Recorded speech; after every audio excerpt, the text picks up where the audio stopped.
The B-Sides DC 2016 videos are brought to you by clearedjobs.net and cybersecjobs.com, tools for your next career move, and Antietam Technologies, focusing on advanced cyber detection, analysis, and mitigation.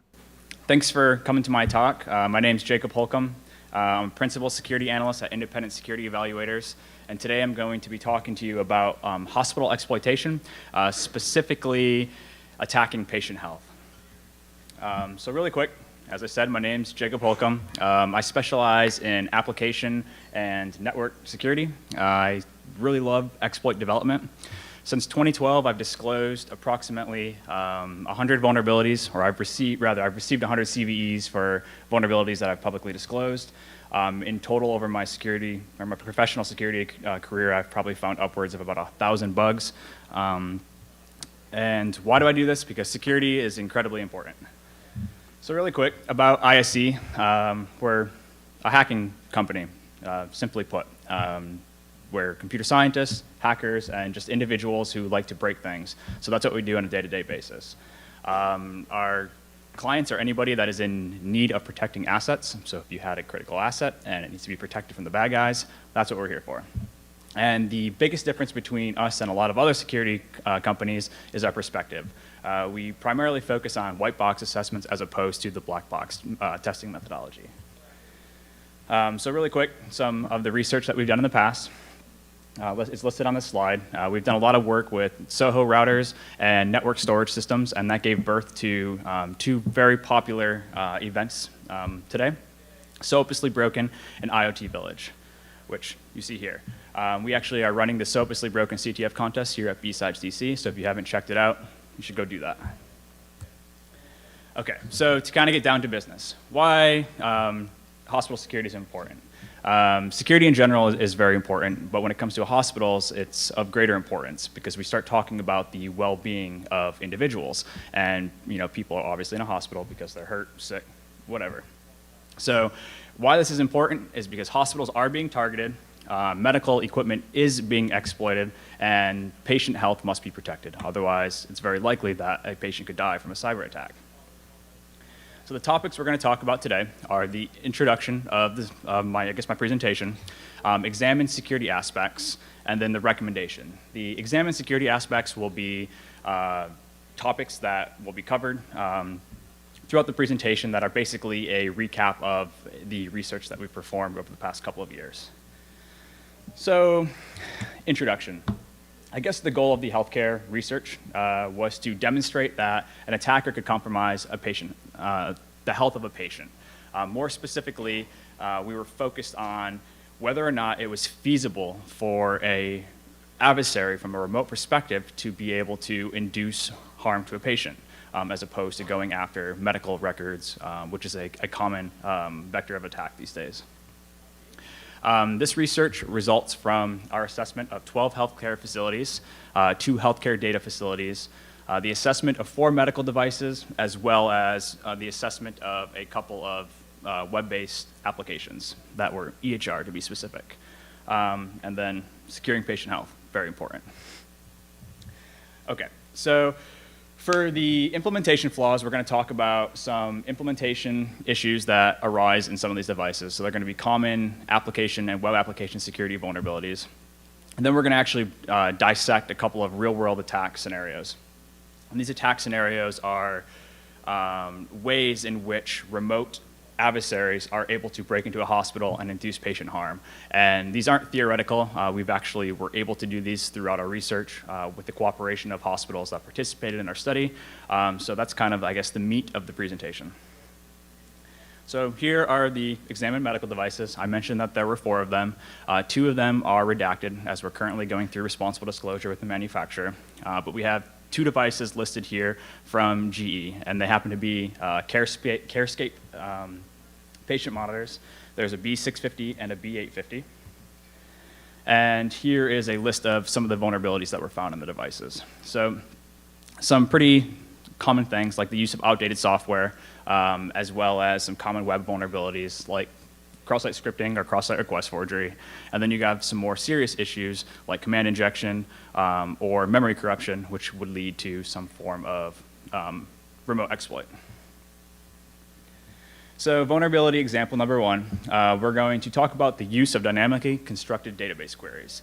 So this is really the vulnerability, and the attack that is common with this vulnerability is SQL injection. And SQL injection vulnerabilities are the direct result of an application taking input supplied by a user and then using that in the construction of dynamic queries that are then sent to the database. So it allows an attacker to manipulate, the underlying query structure and, access parts of the database they shouldn't have access to. So as you can see on the slide here, we actually have a web portal, and we're presented with a login page. It's kind of hard for you guys to see, but this is the login page to a monitoring system for a hospital. And this allows you to monitor patient monitors, all the patient monitors that you have deployed, I guess, in a hospital or on a floor, or however your deployment may work. And you can't really read that. So basically what I'm demonstrating here is that we're attempting to log into this portal with the username of Gimpy and some bunk password. And there is some red text at the bottom that says that the password is actually incorrect, so we're unable to log in. On this slide, I'm demonstrating that, again, we're trying to log in, except the username isn't just Gimpy, it's Gimpy and a very, very trivial SQL injection payload. Your common or 1=1 attack, and then just a bunk password. Here it's showing the interception of the request going from the client to the web server, and it happens to be in a binary format, which in this particular case was AMF. And you can actually see the highlighted payload, the Gimpy or 1=1 payload. And when that was sent to the server, we're given this magical response that is different than what we saw when we were unable to log in. So that's kind of interesting. Well, as soon as our browser receives this response, we're presented with this lovely page. And we're essentially able to bypass authentication by injecting a very trivial payload. So the very common example of SQL injection that you may have learned about when you were first, curious about what SQL injection is, exists in a medical device that is used, within a hospital. So it kind of shows you the state of security of these devices. It's fairly weak. The next attack example we're going to talk about is insufficient input validation and output sanitization. And this refers to a very common web-based attack known as cross-site scripting. And again, like most vulnerabilities, cross-site scripting results from the application taking raw user input and then using that without properly validating or sanitizing the output. So here, this is a less complex example, just showing the typical JavaScript alert box saying like, hey, medical device, cross-site scripting. This is in the GE Carescape monitor, as you can see, GE Healthcare logo in the top right. And vulnerability example number 3, we're going to discuss the failure to canonicalize file paths. And this results in a directory traversal attack, also known as a .. attack. Again, the result of the application taking input without properly validating it. So here we are showing the GE Carescape, and while we were playing around with this device, we had noticed that there was some functionality to view log files. So we clicked on the View Logs button, as you can see in the left-hand panel, and we were presented with this sub-modules for viewing logs. Well, when we clicked on one of these buttons, we see that the device issues an API request to the server, that the client, our web browser, and there is this GET request to the viewlogfile.cgi file, and there's an HTTP parameter that is passed called link name, and if you notice the value of link name, looks awfully familiar or similar to a file path, and sure enough, var log messages is a directory or is a file that exists on a Linux system, and if you were to request this file, you're going to get the messages file. Well, we can play around with that again and use the .. sequence and just back up a little bit. And then we're going to go back in, to the etc directory and access shadow. Well, as you guys know, this attack would succeed if the application was vulnerable to directory traversal and if we had permission to read the shadow file that's owned by root. Hopefully this doesn't work. Oh crap, it worked. All right, so there are 2 serious issues here. One, we've demonstrated that an attacker is able to, or identified and is able to exploit a directory traversal vulnerability. And we've also demonstrated that the web server that is running this vulnerable application is running with root permissions, or at least the code that was accessing that file was privileged. So we were able to read files owned by root. So essentially any file on the file system, we're able to access through this vulnerable application.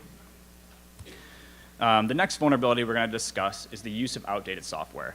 So in a lot of cases, the severity of this issue could be on opposite ends of the spectrum, right? You could have, I don't know, a simple information disclosure that may be rated as a low severity, or you could have a vulnerability that leads to remote code execution that would be rated as higher critical severity. So when you see this classification of use of outdated software, I guess the end result could be disastrous, or it could be fairly benign.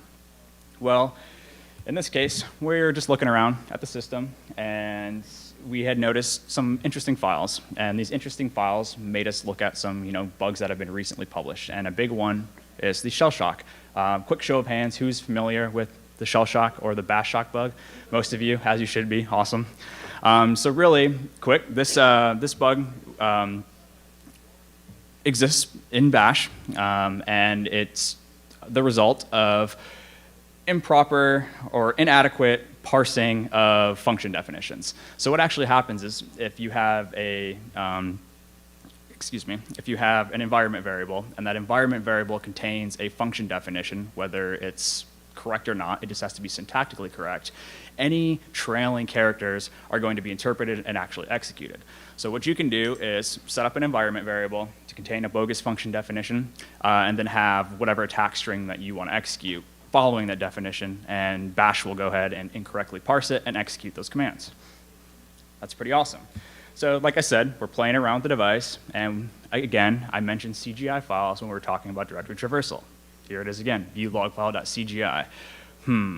This is pretty interesting. Given the way that CGI files are handled by, I don't know, certain web servers, maybe or not, maybe or maybe not, will this thing be vulnerable to shell shock? So really quick, knowing that it leverages CGI, knowing of the existence of shell shock, we quickly constructed a payload. And there's a picture of my colleague's terminal here, Jake Thompson. He's actually sitting in the audience over here. So hello, Jake. But as you can see, we're using curl. It actually might be hard for you to see, but we're using curl. And basically, we're going to make a post to this web server. And in the user agent, we have a function definition, which, by the way, the user agent gets set as a specific environment variable in Nix-based OSs.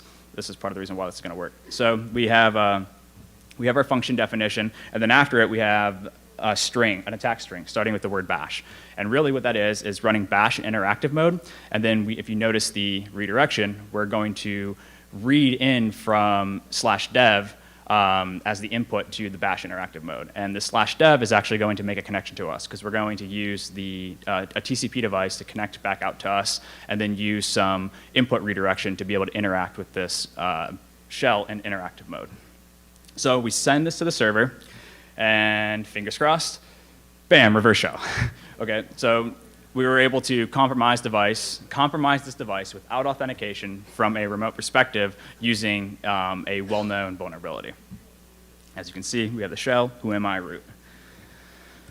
I'm talking really fast. All right, so now we're going to get into attack anatomies.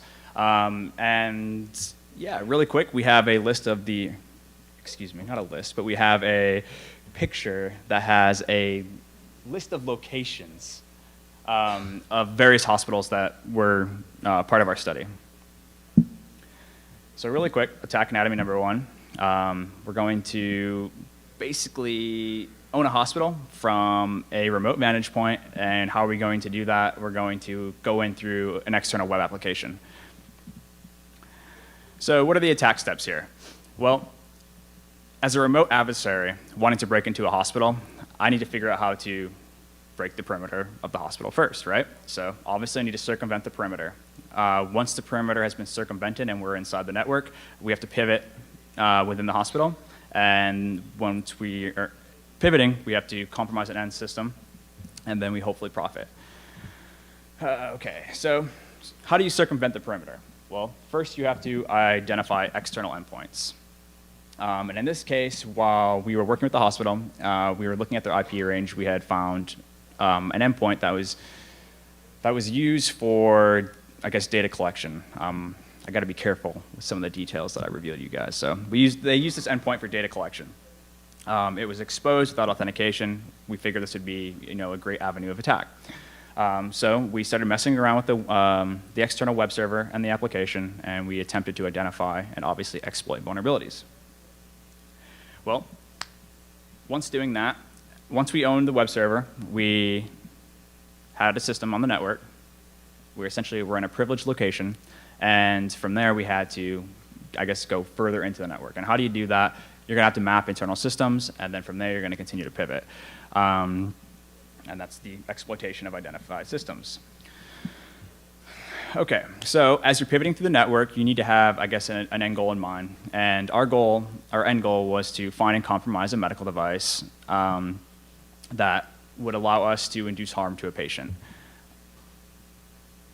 So here quickly is a demo. These demos aren't live demos, but I will talk to you about them as they're going. So could somebody kill a patient from another country? The answer is yes. And what we were able to do is demonstrate that a remote attacker could compromise an external-facing web application using SQL injection vulnerabilities and file inclusion vulnerabilities.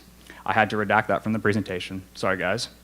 And then from there, they're able to pivot throughout hospital machines on various network segments.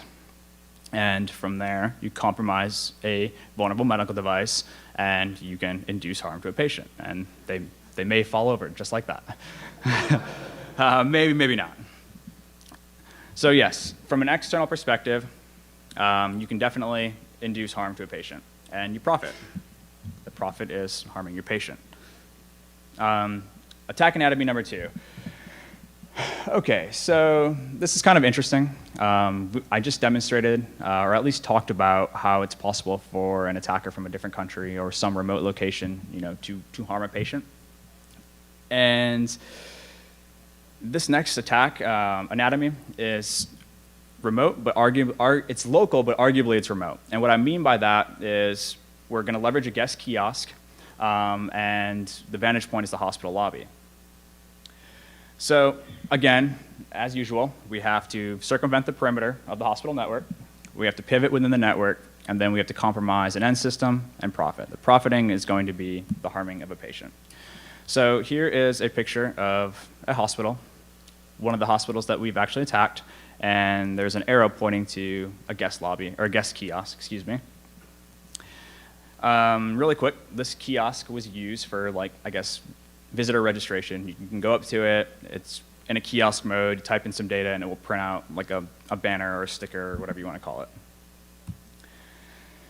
Okay, so circumvent the perimeter. Well, we talked about the hospital kiosk. It's in kiosk mode. There's no ability for an attacker to do anything that interface with this kiosk mode. So you think. Well, we start thinking about, I guess, okay, what is this kiosk? Well, it's obviously a computer. We see that there aren't any physical connections, so it's obviously connected to the network over wireless. Okay, well, that's good to know. How might these technologies be implemented? So you kind of start thinking about, I guess, what a kiosk is, what's involved, and how somebody would have implemented it. And a common thing that you find these days are a lot of kiosk modes are actually web applications.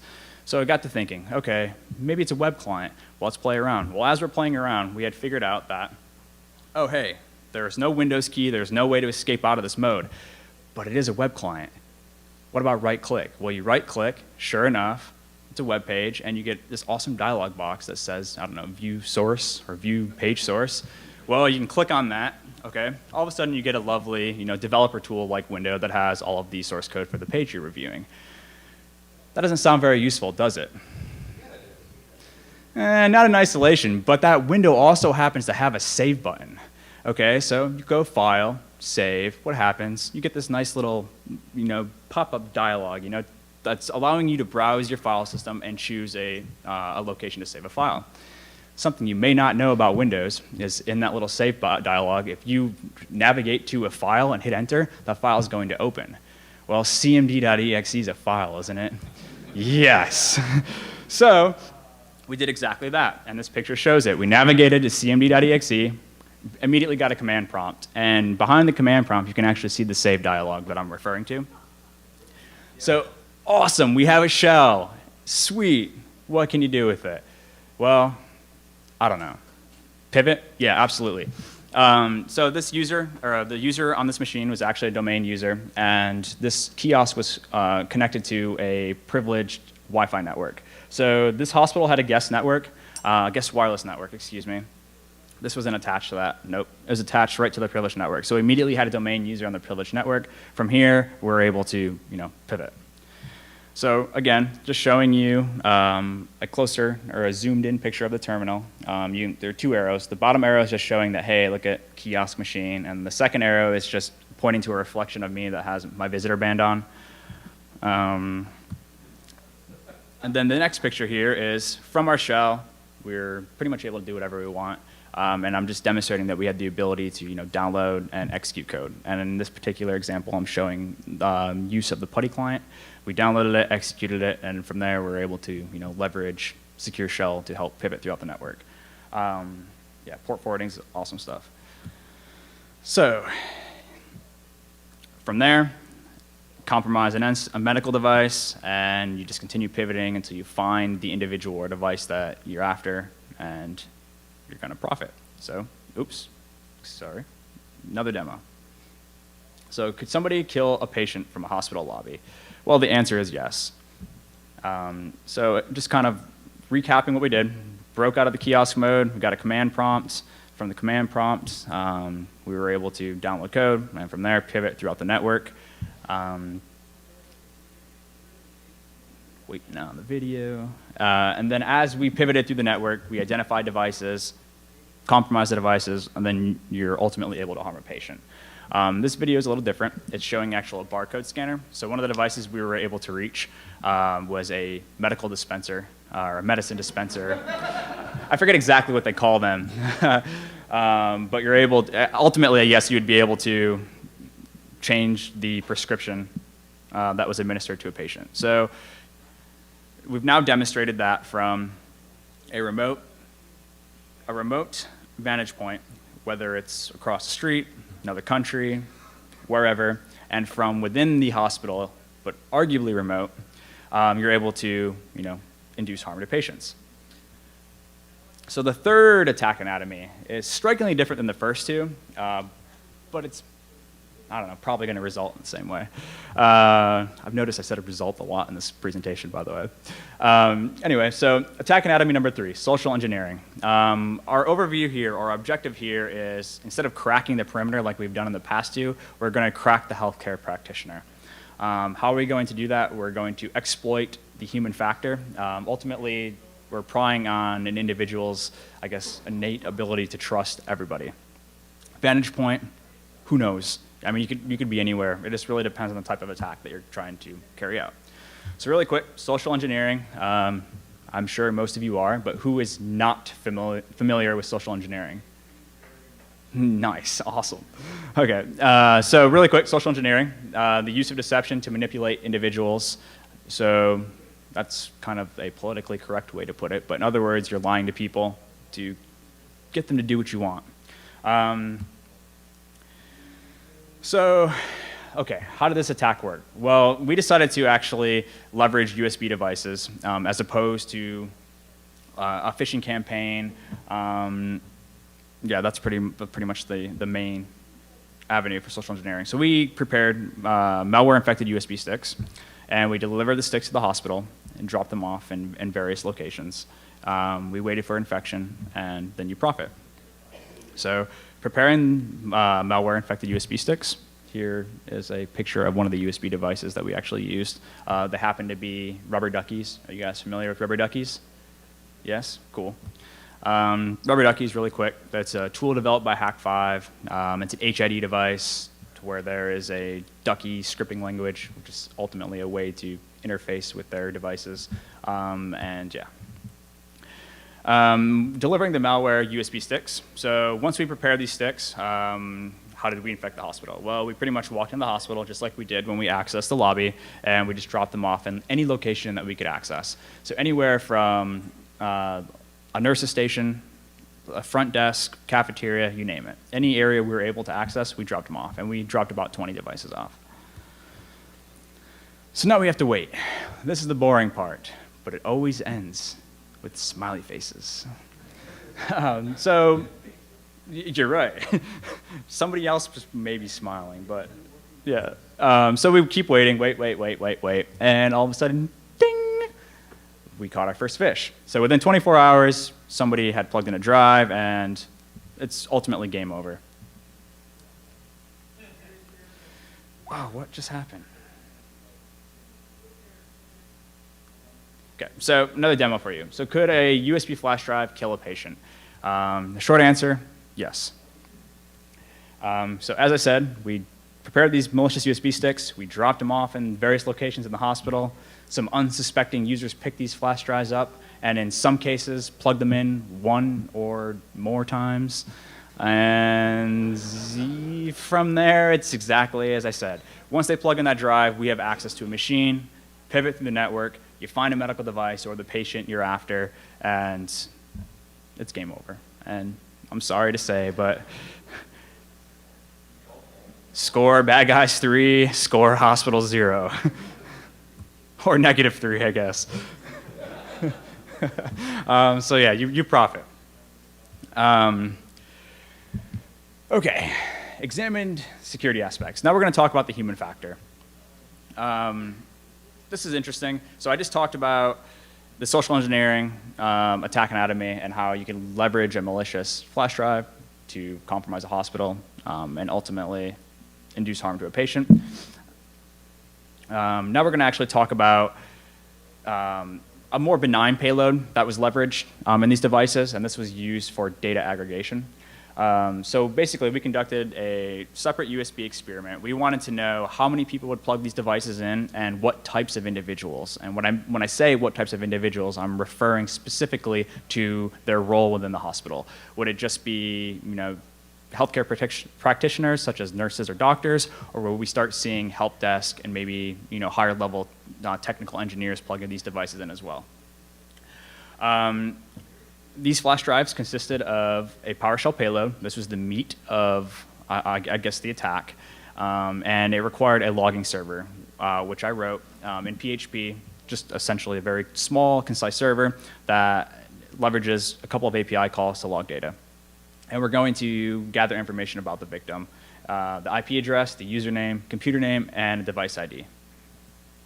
So here's a picture of the flash drives of a rubber ducky.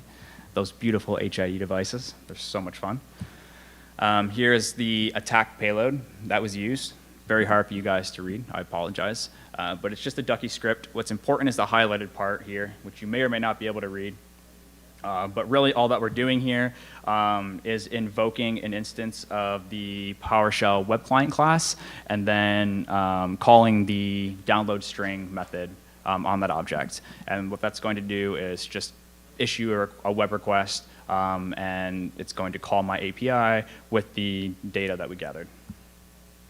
And here is the table of results. So in this table, it's hard for you guys to read. We caught several fish. We had several nurses plug in these devices. We've had network engineers plug in these devices. So some of their core administrators that we actually worked with throughout the course of our research, yep, they plugged in these devices, as well as some hospital executives. So we pretty much compromised all layers of a hospital. Pretty much any department you would want to have access to, yeah, we definitely gained access to it.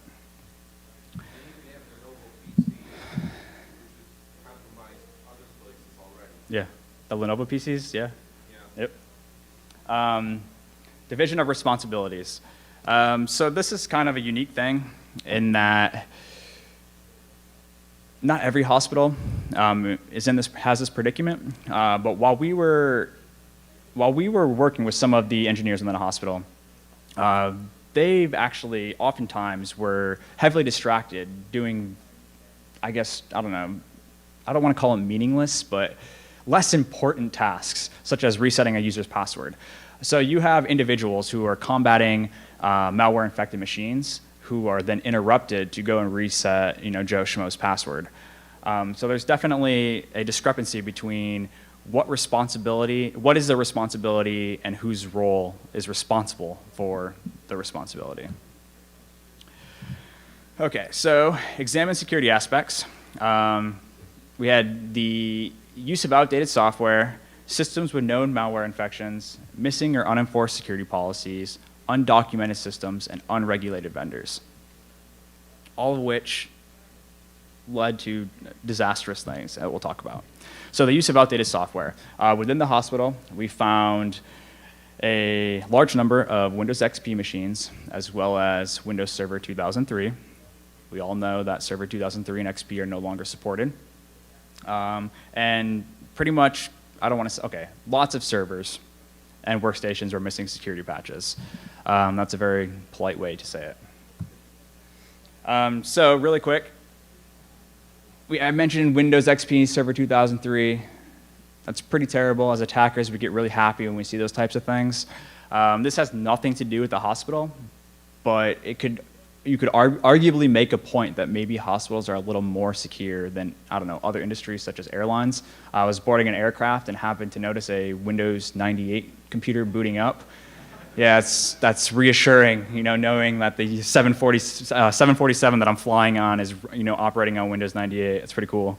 So if that's not frightening, I honestly don't know what is. I mentioned systems with known malware infections.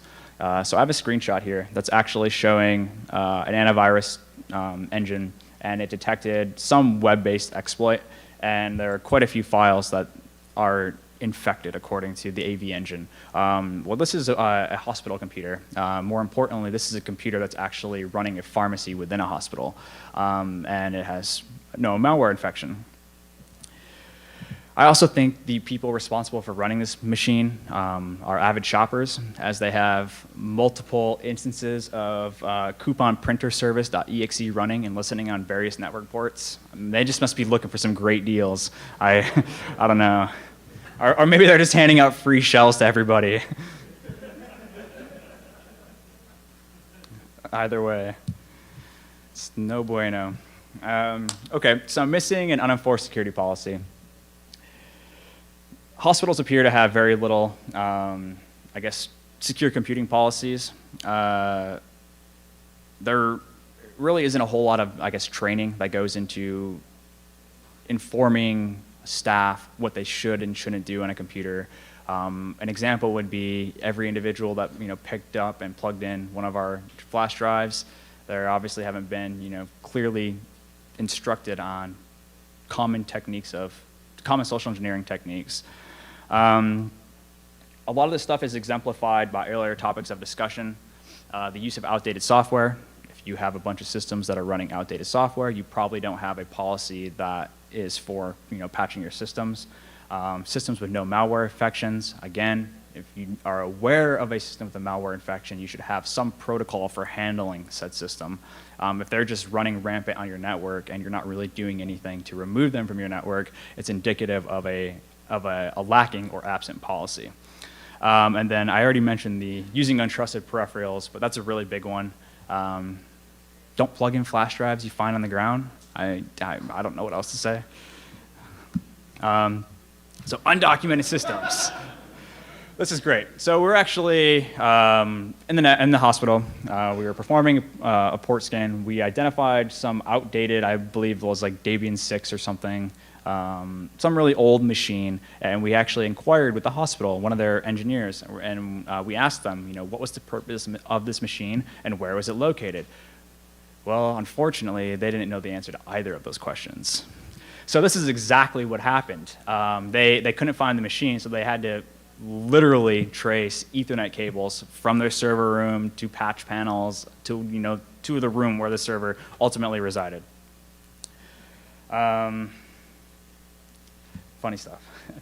So unregulated vendors. What do I mean by that? Well, something I didn't know until I actually got into, hospital security, I'll call it, was that Within a hospital network, there are several different departments. An example I'll use is the pharmacy. The pharmacy from the hospitals that we looked at wasn't directly affiliated with the hospital. They're kind of like a contractor, so to speak. So what happens is these external contractors, I'll call them, comes into the hospital.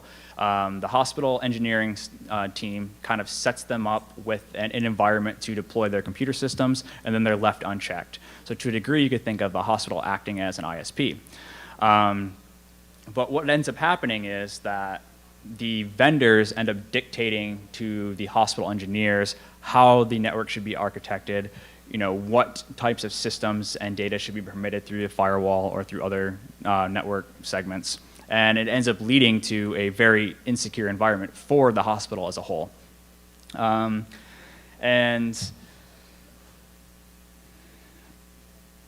I guess what happens next, what am I trying to say? The security issues. Okay, so yeah, with these environments, that are deployed by vendors, excuse me, I lost my train of thought. These vendors deploy these environments. The hospital takes a very hands-off approach. Once it's up and running, they don't question anything. And because of that, the systems that reside on these networks end up becoming, I guess, subject to attack, and in some cases compromised, as I demonstrated with the malware infections, and the IT staff just ignores them. Their hands-off approach, it's not their problem. So what do we do to kind of address these issues? Emphasis needs to be put on the fact that patient health is more important than patient health records. Okay, so that's a big thing. In a lot of cases today, you'll hear hospitals or manufacturers of medical devices talking about HIPAA and other compliance standards that I guess are their core focus. Well, I can tell you in most cases, none of these standards state that the health or the well-being of an individual is a concern. They're more or less concerned with the confidentiality of data talking about the patient, right? So the health of the patient is irrelevant. The information about a patient's health is relevant. So there kind of needs to be like a paradigm shift as to what is the focus or what should be the focus of security. Hospital IT, they need to take control of their networks from device vendors. It should really be the opposite way around, or the reciprocal of what I said. Can somebody tell me when was the last time you dictated to your ISP, what your bill should be, or how much bandwidth you should have? It's probably never happened. And in this case, vendors shouldn't be dictating to hospital IT staff how their network should be ran and operated. Threat modeling. Threat modeling is very important. Ultimately, there we go with the ultimately. It allows you to quantify the risk. Quantify the risk posed to an organization by identifying all the possible threat actors, your assets, and vulnerabilities. With a proper threat model, you're not going to prevent the ability to, I guess, you're not going to be invulnerable to attack, but you're definitely going to limit the damages should you be attacked and actually compromised. And then finally, FDA regulations are way too strict. Hardware and software certification specifically. So medical devices, they have to be certified. And once they're certified, if any change is made to the device, that entire certification process has to be gone through again. And that's very costly to manufacturers. So oftentimes they decide to ignore security issues or ignore other types of issues unless they're forced to address them. Hold on one second. And yeah, that's pretty much my presentation. Thank you guys. I appreciate it. And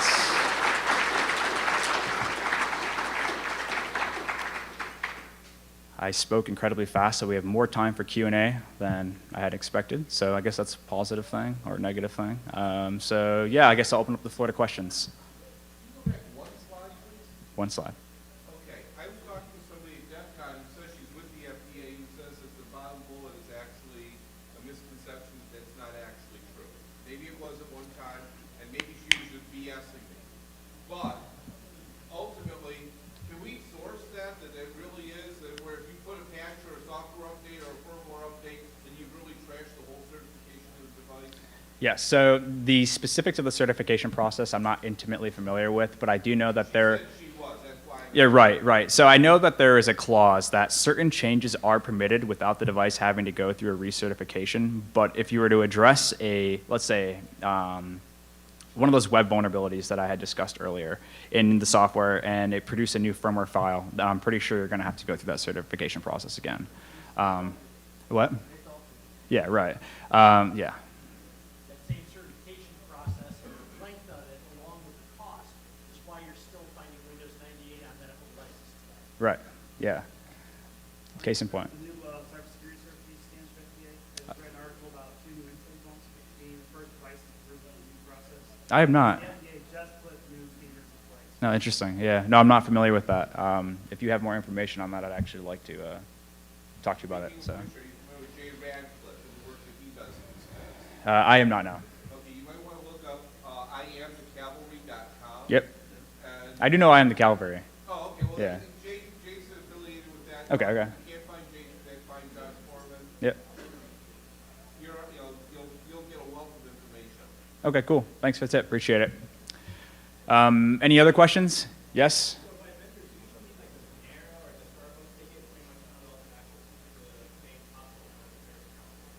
Can you repeat your question? So, like, when you talk about vendors, how they set up their own network, are you talking about, like, vendors like Starbucks and Panera that inside of hospitals, they actually get connections from the hospital itself?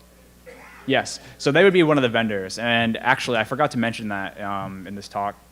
But I mentioned no malware infections. There was one hospital that had a Starbucks in it, as well as some other, I guess, food, whatever. And they had a cash register that went down. The cash register actually had a bunch of database errors, and one of the engineers received a phone call from an ISP, actually, and somebody was actually being DDoSed by this hospital. And the hospital found out that they were compromised because somebody called them and told them, hey, you're attacking me, quit DDoSing me. So their solution to the problem was to just block the outgoing ports of that machine, and they didn't touch the machine. I mean, forget that you have malware running rampant on your network, you know? So to answer your question, yes. Yeah. So one of those videos, 2 of those videos seem to suggest that hospitals have, some hospitals have actually set it up to control medicine drift rates for the devices. Yeah. So really, most medical devices, and I'm going to make a point here. So most medical devices these days, they're IP enabled. They have the ability to be controlled over a network. So to your point, yes, it's definitely true. Now the devices that we looked at were passive devices, meaning that they were monitors. They didn't actively, administer medications, other than that one medicine like dispenser thing I talked about. So yeah, to your question, yes, there are machines such as insulin pumps and other like X-ray machines that are controlled over the network. You could definitely, actively harm somebody. The devices that we looked at, being passive, we would, I guess, manipulate the type of information that was reported to a nurse, and the wrong type of medication, would be administered. But yeah, any medical device you can think of, it's IP enabled. Any other questions over here? Yes? I have no idea. I still don't think they know what it was being used for, but at least they found it. Yeah. Oh, that's what it was. It ended up being a vendor. Yeah. So okay, that's why. Okay. So for the FDA certification process, how much time, relatively speaking, is spent on safety and efficacy versus security? Oh man, I don't think any time is spent on security. That's just my opinion. I can't say that definitively, but I would say little to no effort at all. Any other questions? Yes?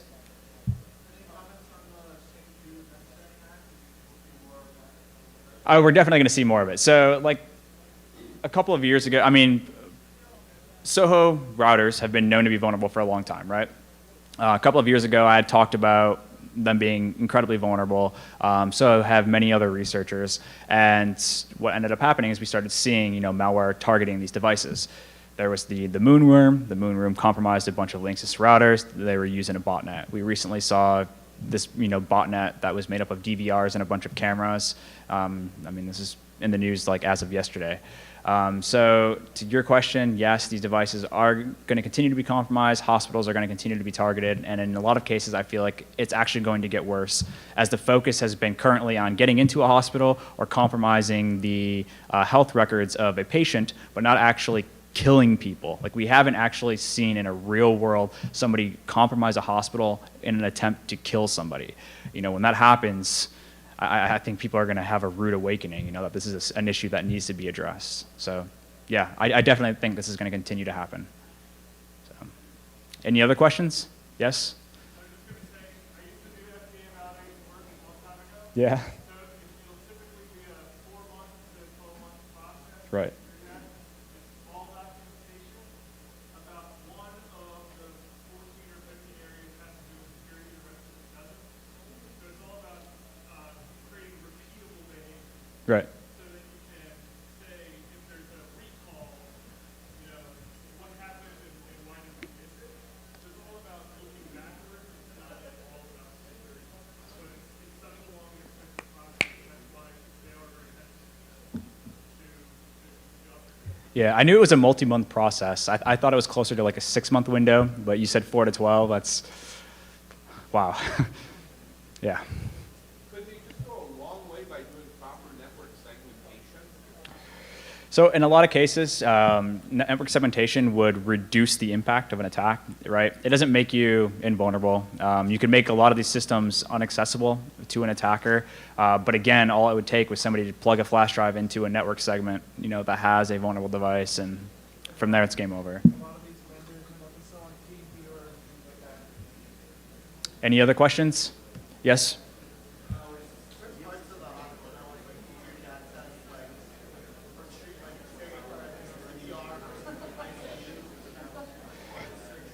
Yeah, it's definitely going to depend on the hospital, right? Not every hospital is architected in the same way. And what I mean by architected, I mean the network and the servers.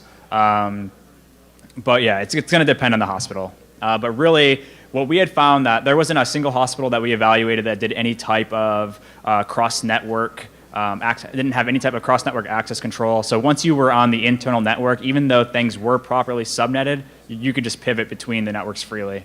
So, any other questions? No? Well, thank you guys for coming to my talk. I appreciate it.